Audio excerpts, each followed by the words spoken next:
คุณเคยรู้สึกไหมคะว่าการเลี้ยงลูกในยุคสมัยนี้ช่างเต็มไปด้วยความท้าทายที่ถาโถมจนบางครั้งคุณพ่อคุณแม่หลายท่านก็รู้สึกหมดพลังเหนื่อยล้าและถึงกับใจพังไปกับความกดดันรอบด้านไม่ว่าจะเป็นจากความคาดหวังของสังคมข้อมูลมหาศาลเกี่ยวกับการเลี้ยงลูกที่ท่วมท้นหรือแม้แต่ความคาดหวังที่เรามีต่อตัวเองและลูกของเราเองในวันที่โลกหมุนเร็วสภาวะจิตใจของพ่อแม่จึงเป็นสิ่งสำคัญอย่างยิ่งที่จะทำให้เราสามารถประคับประคองชีวิตครอบครัวให้ดำเนินไปได้อย่างราบรื่นและสร้างรากฐานที่มั่นคงให้กับลูกน้อยของเราได้อย่างแท้จริงและท่ามกลางความวุ่นวายเหล่านั้นมีกุญแจสำคัญดอกหนึ่งที่จะช่วยปลดล็อกความกังวลปลดเปลื้องความเหนื่อยล้าและนำพาจิตใจของเราให้กลับมาสงบเยือกเย็นและเข้มแข็งได้อีกครั้งนั่นก็คือสติค่ะธรรมะเข้าใจง่ายนำทางใจสู่ความสุขหากคุณปรารถนาความสงบและปัญญาโปรดกดติดตามช่องพุทธะสร้างสุขเพื่อไม่พลาดธรรมะดีๆที่จะนำทางใจคุณสู่ความสุขค่ะในวันนี้พุทธะสร้างสุขจะพาคุณไปสำรวจ5กฎเหล็กของการมีสติที่พ่อแม่ยุคใหม่ต้องรู้กฎเหล่านี้ไม่ใช่เรื่องยากไม่ใช่แค่การนั่งสมาธิแต่เป็นการนำสติมาปรับใช้ในทุกช่วงขณะของการเลี้ยงลูกเพื่อให้ใจของคุณไม่พังและสามารถสร้างครอบครัวที่เปี่ยมสุขได้อย่างแท้จริงค่ะก่อนที่เราจะเจาะลึกไปใน5กฎเหล็กเรามาทำความเข้าใจกันก่อนว่าสติในบริบทของการเลี้ยงลูกนั้นหมายถึงอะไรและเหตุใดจึงสำคัญนักหลายคนอาจเข้าใจว่าสติคือการระลึกได้การจดจำสิ่งต่างๆได้แต่ในทางพระพุทธศาสนาโดยเฉพาะอย่างยิ่งในการนำมาปรับใช้ในชีวิตประจำวันสติคือการระลึกรู้ตัวการตื่นรู้อยู่กับปัจจุบันขณะ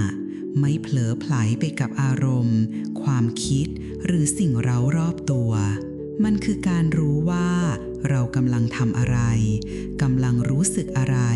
และกำลังคิดอะไรอยู่ในขณะนี้อย่างชัดเจนและต่อเนื่องลองนึกภาพการขับรถหากคุณมีสติคุณจะรับรู้ได้ว่ากำลังเหยียบเบรกกำลังเลี้ยวรับรู้ถึงรถคันอื่นบนถนนและพร้อมที่จะตอบสนองต่อสถานการณ์ต่างๆได้ทันท่วงทีแต่หากคุณไม่มีสติอาจเผลอใจลอยไปกับความคิดหรือโทรศัพท์มือถือก็อาจเกิดอุบัติเหตุได้ทันทีเช่นเดียวกันค่ะในการเลี้ยงลูกสติก็คือการที่เราอยู่กับลูกอย่างเต็มร้อยไม่ใช่แค่ตัวอยู่ตรงนั้นแต่ใจไปคิดเรื่องอื่นหรือจมอยู่กับอารมณ์ของตัวเองการมีสติของพ่อแม่มีประโยชน์มหาศาล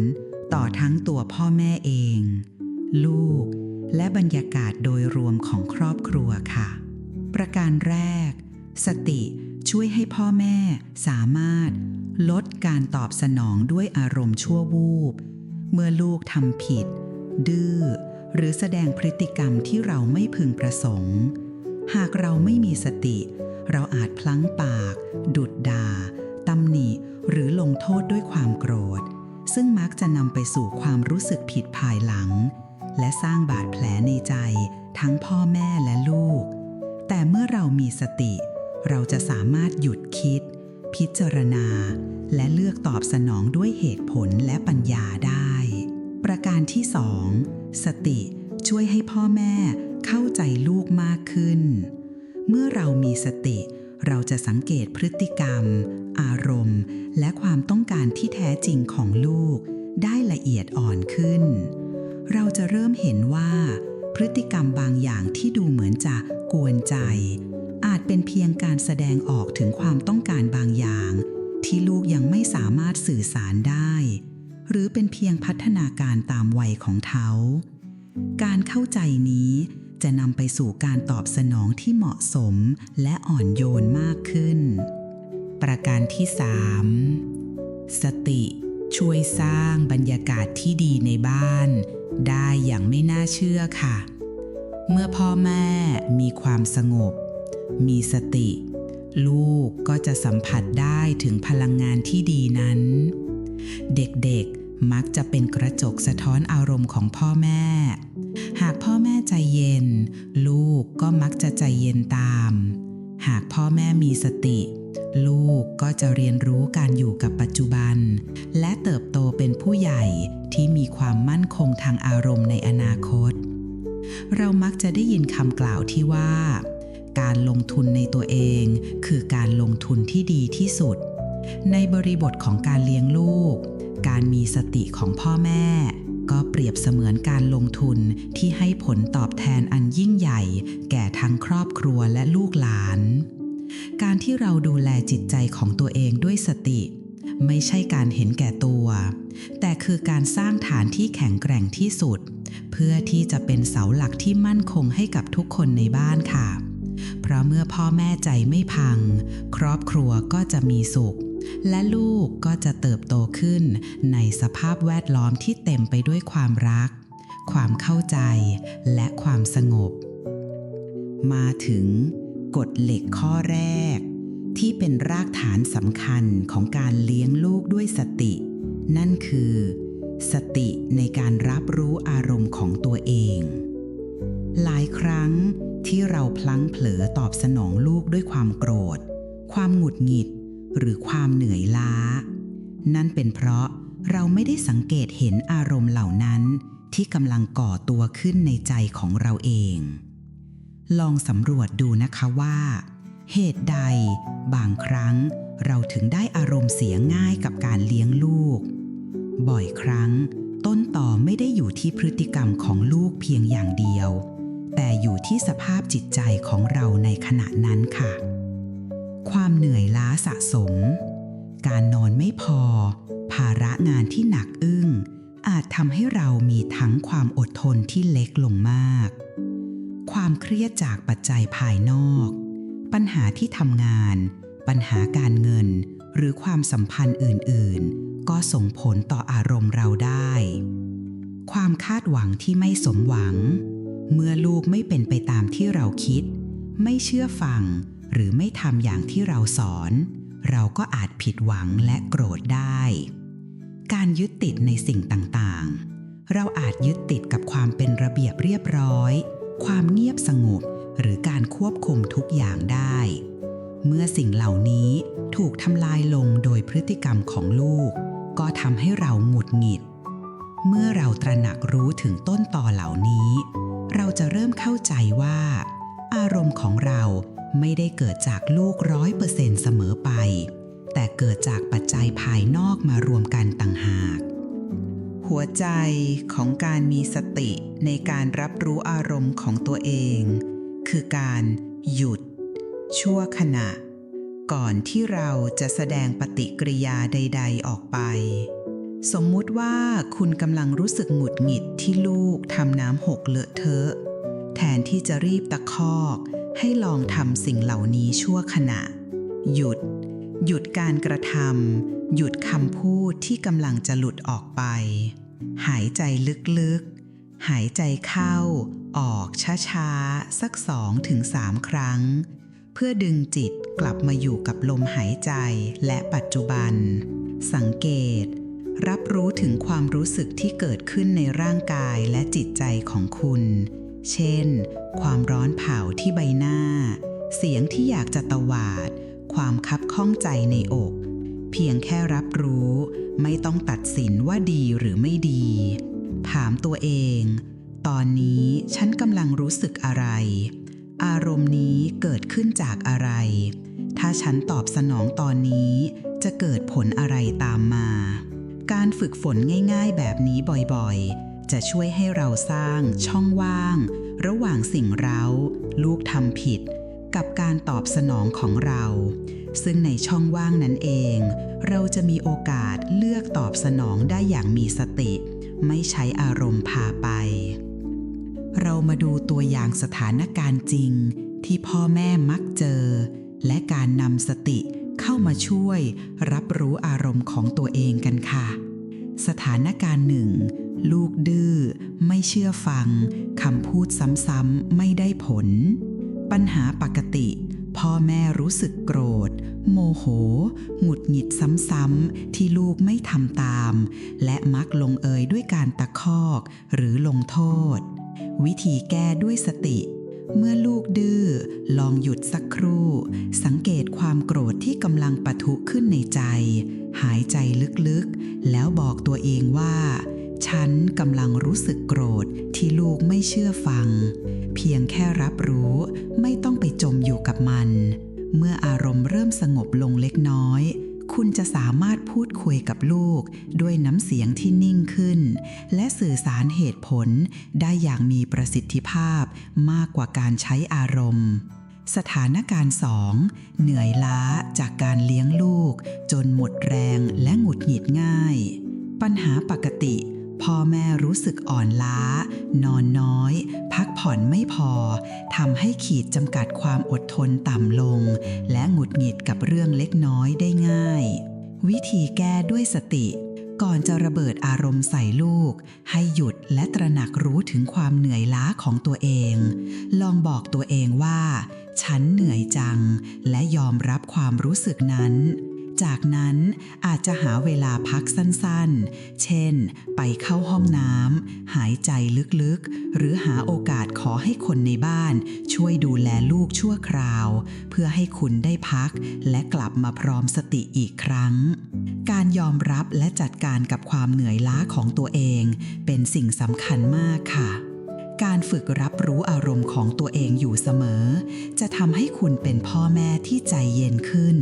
ไม่ใช่เพราะลูกดีขึ้นแต่เป็นเพราะคุณสามารถจัดการกับอารมณ์ของคุณได้ดีขึ้นนั่นเองค่ะกฎเหล็กข้อที่ 2 คือสติในการฟังลูกอย่างแท้จริงเรามักจะคิดว่าเรากำลังฟังลูกอยู่เสมอแต่บ่อยครั้งเราฟังแค่หูแต่ใจของเราอาจกำลังคิดถึงเรื่องอื่นหรือกำลังเตรียมคำตอบอยู่ในใจแล้วลองนึกภาพการสนทนาทั่วไปเรามักจะฟังเพื่อที่จะตอบโต้หรือฟังเพื่อที่จะตัดสินว่าสิ่งที่ลูกพูดนั้นถูกหรือผิดแต่การฟังด้วยสติหรือที่เรียกว่า active listening คือการฟังโดยปราศจากอคติการรับฟังทั้งคำพูดและภาษากายของลูกอย่างเต็มที่การฟังในที่นี้ไม่ได้หมายถึงแค่การได้ยินเสียงแต่คือการพยายามเข้าใจโลกภายในของลูกการฟังที่ผิวเผินฟังไปคิดไปถึงงานที่ยังไม่เสร็จฟังไปตัดสินไปว่าลูกคิดผิดลูกพูดไม่รู้เรื่องฟังไปวางแผนจะสอนลูกเรื่องอะไรต่อใจ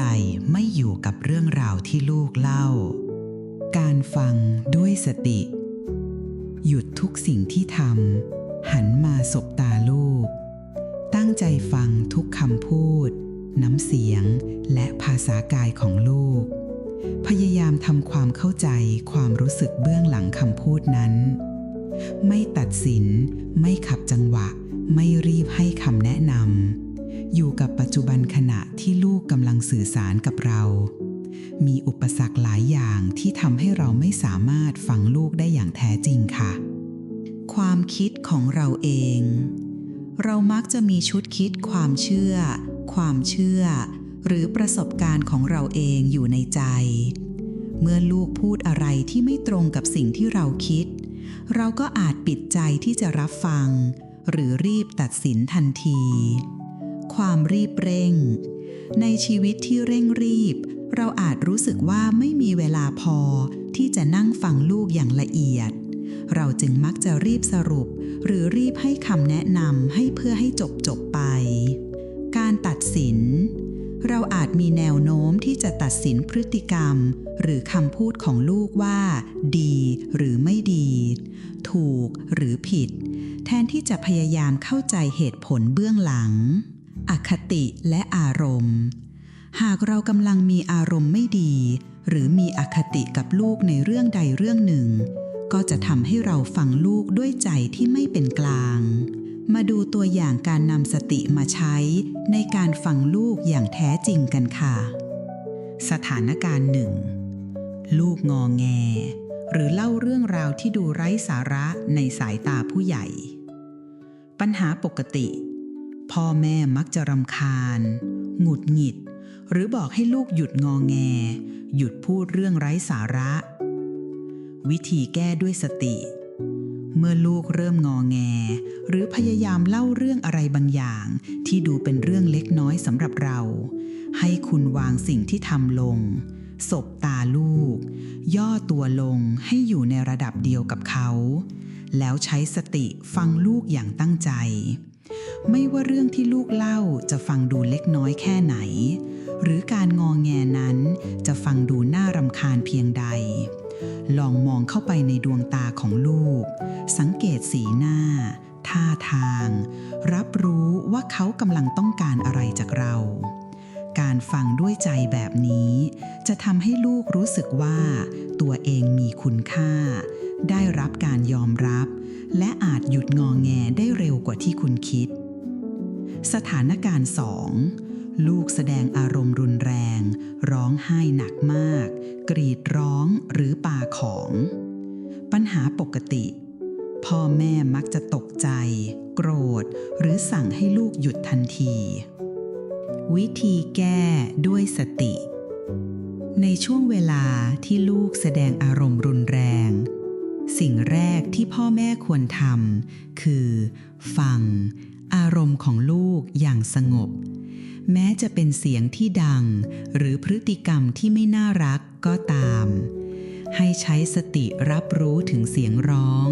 การกรีดร้องหรือการปาของนั้นโดยไม่พยายามตัดสินหรือห้ามในทันทีพยายามเข้าใจว่าเบื้องหลังพฤติกรรมเหล่านั้นลูกอาจกำลังรู้สึกผิดหวังเสียใจโกรธหรือไม่ได้รับการตอบสนองตามที่ต้องการเมื่อคุณฟังด้วยสติ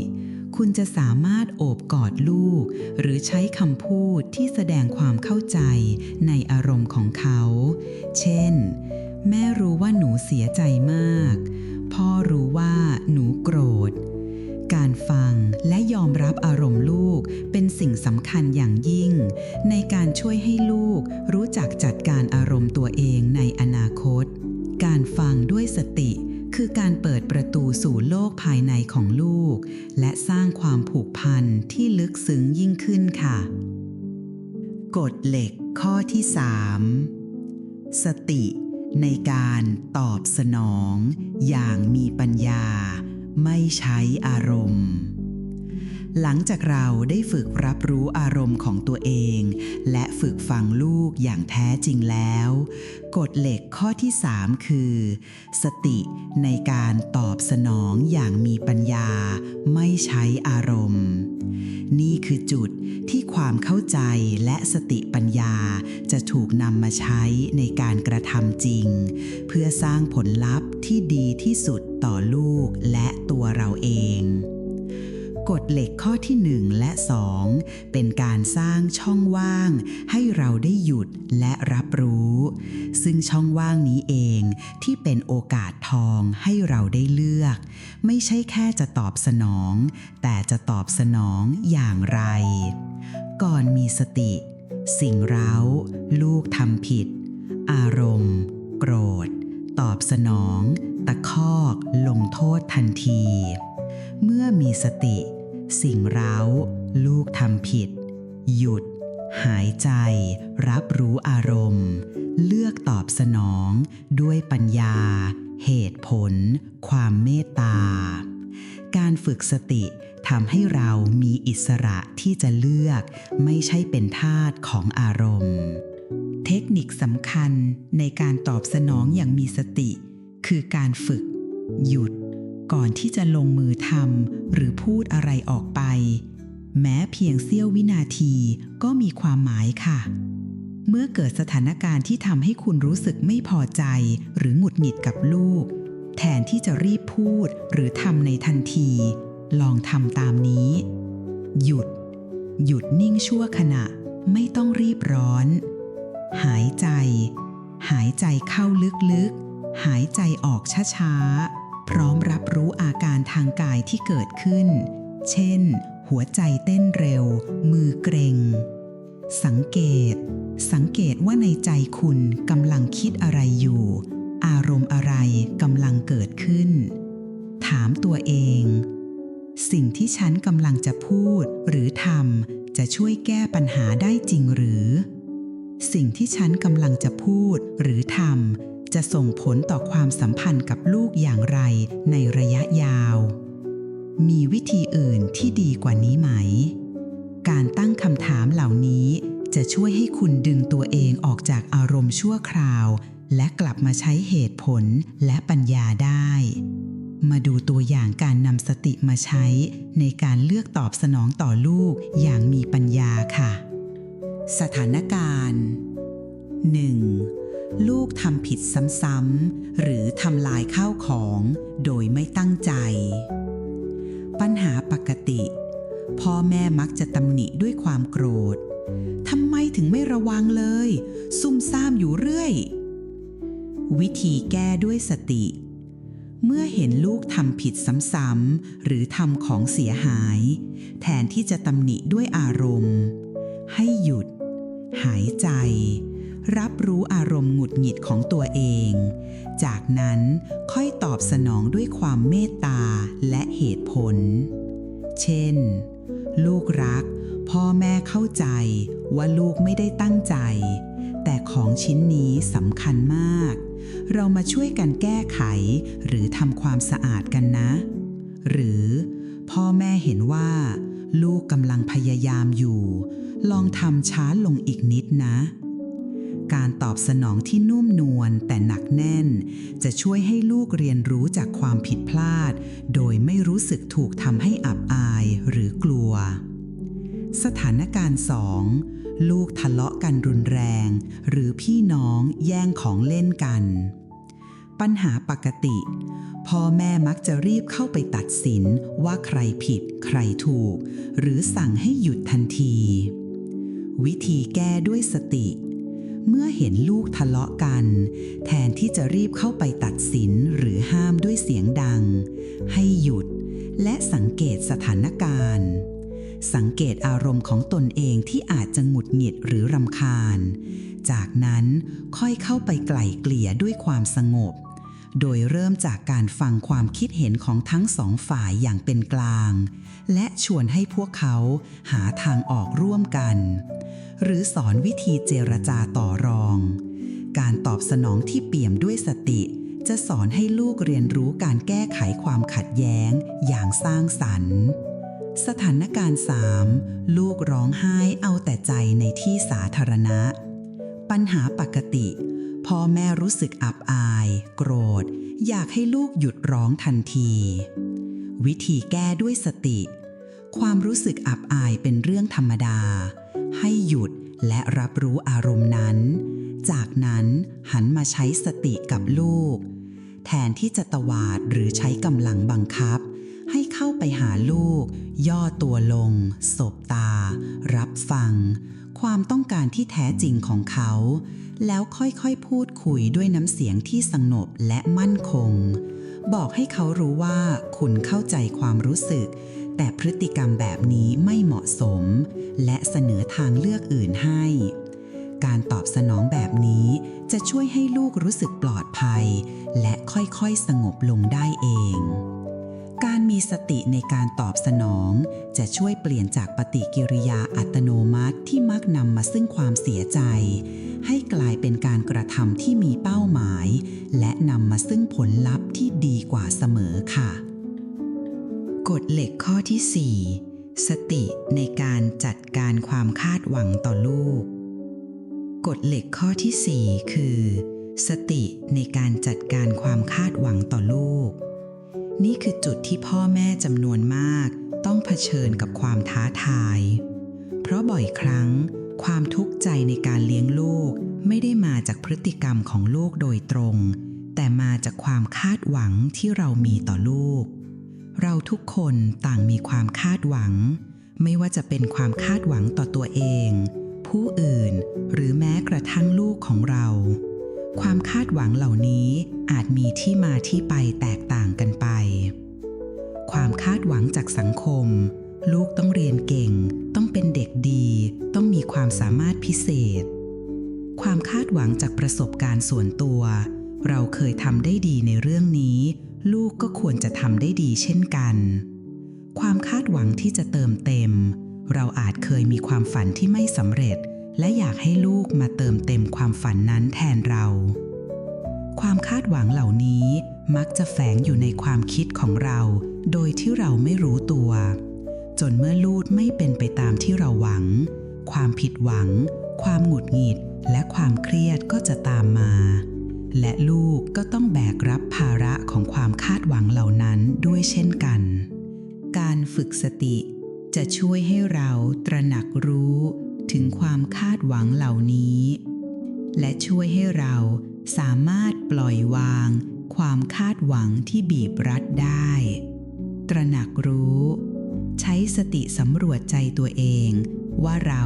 กำลังคาดหวังอะไรจากลูกบ้างคาดหวังให้ลูกเป็นแบบไหนทำอะไรได้บ้าง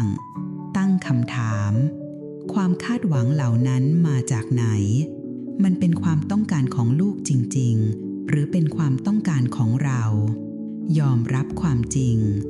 ลูกคืออีกหนึ่งชีวิตที่มีความเป็นปัจเจกมีความถนัดความสนใจและเส้นทางชีวิตเป็นของตัวเองเขาไม่ใช่ส่วนขยายของพ่อแม่เมตตาต่อลูกและตนเองฝึกเมตตายอมรับในสิ่งที่ลูกเป็นไม่สมบูรณ์แบบได้ไม่ต้องสมบูรณ์แบบเหมือนพ่อแม่คาดหวังก็ได้และเมตตาต่อตนเองที่อาจจะมีความคาดหวังผิดพลาดไปบ้างสถานการณ์ลูกเรียนไม่เก่งไม่สนใจกิจกรรมที่เราอยากให้เขาทำหรือไม่เป็นไปตามเป้าหมายที่เราวางไว้ปัญหาปกติพ่อแม่รู้สึกผิดหวังเครียดพยายามผลักดันลูกให้ทำในสิ่งที่เขาไม่ถนัดหรือไม่ชอบจนเกิดความขัดแย้งวิธีแก้ด้วยสติเมื่อลูกไม่เป็นไปตามที่หวังให้หยุดและใช้สติกลับมาอยู่กับปัจจุบันสังเกตความผิดหวังในใจของคุณจากนั้นถามตัวเองว่าสิ่งที่ลูกเป็นอยู่ในตอนนี้มีอะไรที่ฉันสามารถยอมรับและสนับสนุนเขาได้บ้างลองหันมามองความถนัดความสนใจและความสุขของลูกแทนที่จะยึดติดกับสิ่งที่คุณต้องการการปล่อยวางความคาดหวังที่ไม่สมเหตุสมผลจะช่วยปลดล็อกความเครียดให้กับทั้งพ่อแม่และลูกและเปิดโอกาสให้ลูกได้ค้นพบตัวเองในแบบของเขาเองซึ่งอาจนำไปสู่ความสำเร็จและความสุขที่แท้จริงของลูกได้ค่ะการจัดการความคาดหวังด้วยสติคือการมอบพื้นที่ให้ลูกได้เติบโตในแบบของเขาและมอบอิสระให้พ่อแม่ได้พบกับความสุขที่แท้จริงที่ไม่ได้ผูกติดอยู่กับผลลัพธ์แต่ผูกติดอยู่กับความรักและความเข้าใจกฎเหล็กข้อที่ 5 สติในการดูแลใจของพ่อแม่เองมาถึงกฎเหล็กข้อสุดท้ายซึ่งเป็นสิ่งที่สำคัญที่สุดและมักถูกละเลยมากที่สุดนั่นคือสติในการดูแลใจของพ่อแม่เองพ่อแม่หลายคนมักจะทุ่มเททุกอย่างให้กับลูกจนลืมไปว่าตัวเองก็ต้องการการดูแลจิตใจเช่นกันลองนึกภาพต้นไม้หากรากไม่แข็งแรงลำต้นก็ไม่สามารถเติบโตได้อย่างมั่นคงเช่นเดียวกับพ่อแม่หากจิตใจของคุณอ่อนล้าเหนื่อยล้าหรือเต็มไปด้วยความเครียดคุณก็จะไม่สามารถเลี้ยงลูกได้อย่างเต็มที่และมีความสุขได้การดูแลใจตัวเองด้วยสติจึงไม่ใช่เรื่องเห็นแก่ตัวแต่คือ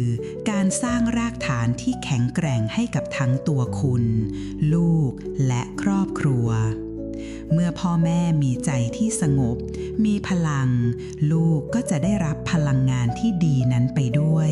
และคุณจะสามารถรับมือกับความท้าทายต่างๆในการเลี้ยงลูกได้อย่างมีประสิทธิภาพและใจเย็นขึ้นการดูแลใจด้วยสติทำได้หลายวิธีและไม่จำเป็นต้องใช้เวลานานเสมอไปค่ะการพักผ่อนอย่างมีคุณภาพ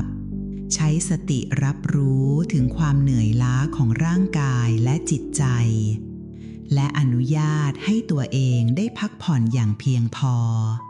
ไม่ว่าจะเป็นการนอนหลับให้เต็มที่หรือการงีบสั้นๆในระหว่างวันการหาเวลาส่วนตัวแม้จะแค่ 10-15 นาทีต่อวันก็สร้างความแตกต่างได้มากใช้เวลานี้อยู่กับตัวเองทำในสิ่งที่ชอบและมีความสุขเช่นอ่านหนังสือฟังเพลงจังหวะผ่อนคลายเดินเล่นสูดอากาศบริสุทธิ์การทำสิ่งเล็กๆน้อยๆที่ทำให้เราได้อยู่กับตัวเองจะช่วยเติมพลังให้จิตใจการยอมรับว่าเราเป็นมนุษย์ที่ผิดพลาดได้ไม่มีพ่อแม่คนไหนสมบูรณ์แบบเราทุกคนล้วนทำผิดพลาดได้ให้ใช้สติรับรู้ถึงความผิดพลาดนั้นเรียนรู้จากมันและให้อภัยตัวเองไม่ต้องแบกความรู้สึกผิดไว้ตลอดเวลาการฝึกเมตตาต่อตนเองปฏิบัติต่อตัวเองด้วยความเมตตาเหมือนที่คุณปฏิบัติต่อลูกรักของคุณเองเมื่อคุณรู้สึกไม่ดีหรือผิดหวังในตัวเองให้ลองโอบกอดตัวเองด้วยคำพูดที่อ่อนโยนเช่นไม่เป็นไรนะฉันกำลังพยายามอย่างเต็มที่แล้วการฝึกสติในชีวิตประจำวันไม่ต้องนั่งสมาธิอย่างเดียวแต่สามารถฝึกสติได้ขณะทำกิจกรรมต่างๆเช่นจิบกาแฟอย่างมีสติรับรู้รสชาติกลิ่นและความอุ่นของแก้วหรือขณะเดินเท้าให้รับรู้ถึงการก้าวเดินลมที่พัดผ่านการรับรู้สิ่งเล็กๆน้อยๆในชีวิตประจำวันจะช่วยให้จิตใจสงบและอยู่กับปัจจุบันสติคือเครื่องมือสำคัญที่จะช่วยให้คุณตระหนักรู้ถึงความต้องการของจิตใจและนำไปสู่การดูแลตัวเองได้อย่างเหมาะสมเมื่อคุณดูแลใจตัวเองได้ดีคุณก็จะสามารถเผชิญหน้ากับความท้าทายในการเลี้ยงลูกได้เข้มแข็งอดทนและเปี่ยมด้วยเมตตาเพราะความสุขของลูกเริ่มต้นที่ความสุขของพ่อแม่ค่ะบทสรุปสติเส้นทางสู่ความสุขและความเข้าใจในครอบครัวท้ายที่สุดแล้วการเลี้ยงลูกยุคใหม่ให้ใจไม่พังไม่ใช่เรื่องของเทคนิคหรือวิธีการที่ซับซ้อนแต่เป็นเรื่องของการกลับมาดูแลจิตใจของเราเองด้วยสติเราได้เรียนรู้ถึง5 กฎเหล็กแห่งการมีสติที่จะช่วยนำทางคุณพ่อคุณแม่สู่ความสงบและความเข้าใจในทุกสถานการณ์สติในการรับรู้อารมณ์ของตัวเองรู้จักใจตัวเองก่อนที่จะตอบสนองสติในการฟังลูกอย่างแท้จริงเปิดใจรับฟังทั้งคำพูดและหัวใจของลูกสติในการตอบสนองอย่างมีปัญญาไม่ใช้อารมณ์สร้างช่องว่างระหว่างสิ่งเร้ากับการกระทำสติในการจัดการความคาดหวังต่อลูกปล่อยวางความคาดหวังที่ไม่สมเหตุสมผลและยอมรับในสิ่งที่ลูกเป็นสติในการดูแลใจของพ่อแม่เองเติมเต็มพลังให้ตัวเองเพื่อที่จะมีแรงดูแลลูกอย่างมีความสุขจำไว้ว่าการเลี้ยงลูกด้วยสติคือการเดินทางไม่ใช่ปลายทางทุกวันคือโอกาสในการฝึกฝน และเรียนรู้ไปพร้อมกับลูกรักของคุณ และเมื่อคุณมีสติ ใจของคุณจะไม่พังลงง่ายๆและความสุขที่ยั่งยืนจะเบ่งบานในครอบครัวของคุณอย่างแน่นอนค่ะขอให้คุณพ่อคุณแม่ทุกท่านมีความสุขกับการเลี้ยงลูกและมีใจที่เปี่ยมด้วยสติและปัญญานะคะ